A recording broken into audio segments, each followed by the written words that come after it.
Hey everyone, it's Jason here with Infinity Property Group at Keller Williams Realty. And the continuation of Simplify Your Life Week. We did a video yesterday about simplifying your calendar and your daily planner. And I thought it would be prudent to talk about procrastination. Procrastination, it's almost an art.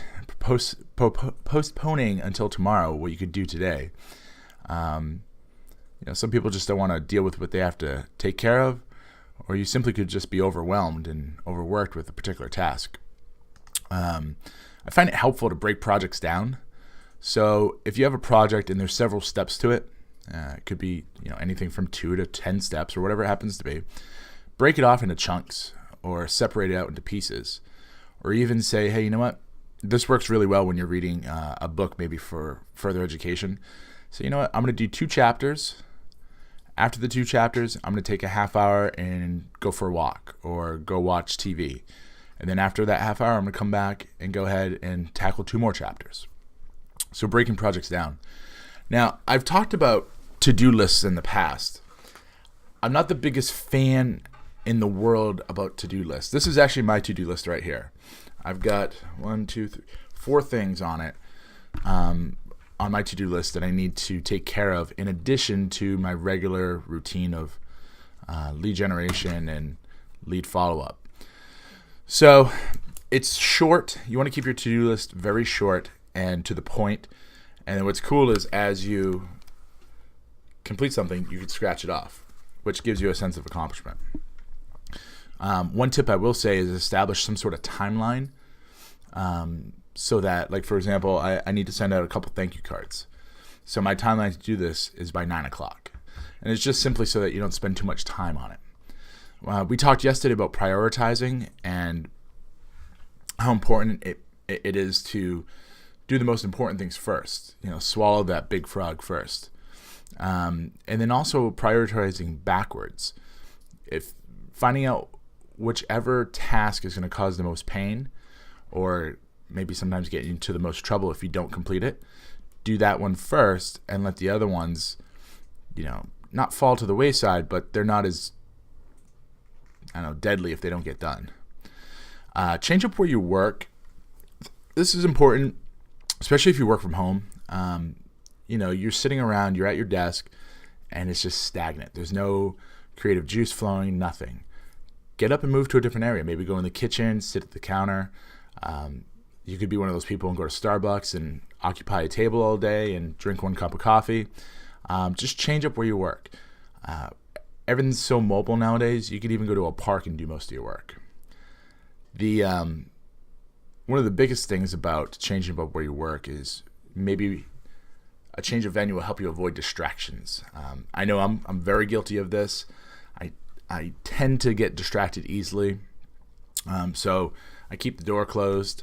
When I'm lead generation, I put a little note on the door saying, hey, come back after such time.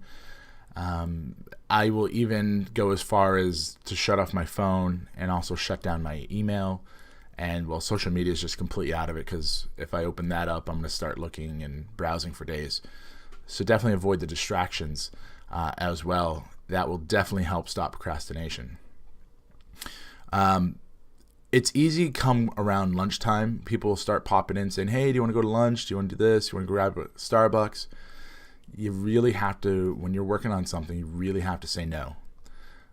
Don't accept the invitation. Don't leave what you're doing, because the procrastination is just going to perpetuate and keep going. I find it a really nice thing to have an accountability partner. An accountability partner is nothing more than someone that you share a goal or a task with, and then give them a certain time to follow up with you to make sure that you accomplish that. So, for example, my to-do list. I've got those 4 items on there. So I could go to John Smith and say, hey, John, I've got a to-do list with 4 tasks on it. My goal is to have it done by 9 a.m. Can you check in with me at 9:01 and make sure that I complete those tasks? When you have someone that's going to be accountable to you, that you're going to be accountable to them, you tend to not want to let them down, and so you tend to actually follow through and do what you need to do. Something that I forget to do this as well, you got to reward yourself. So as you complete tasks, whether it's on your to-do list or you complete the biggest task for your day that you need to do, prospecting, for example, in my line of work, reward yourself. Something simple. Maybe get a cup of coffee, take a quick walk outside, maybe, and put a time limit on it. Maybe take 5 minutes and check in and make sure that the world didn't explode on Facebook, so you can take a look, see what's going on there. Besides rewarding yourself, though, you also need to schedule times to take breaks, relax, and sometimes procrastination isn't actually laziness. It could just be the body fighting you back because you're overworked and overwhelmed. So take some time, take a break, get up, rejuvenate yourself, and that will also clear your head. Go for a walk, go someplace else, and put a time limit on it, and then come back and start up your task again. I know for me, I work really, really diligently all week so that I can go play golf on Friday. That's my break, and that's my big break, and that's something I enjoy to do. Whatever it is, find something that works for you, put a time limit on it, and get an accountability partner for it. So that's some great ways to stop procrastination.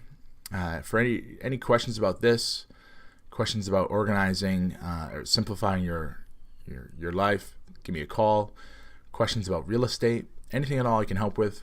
My phone number is 774-696-4293. You can also email me, jason@kwipg.com. Look forward to all the comments and questions, and I'll talk to you real soon.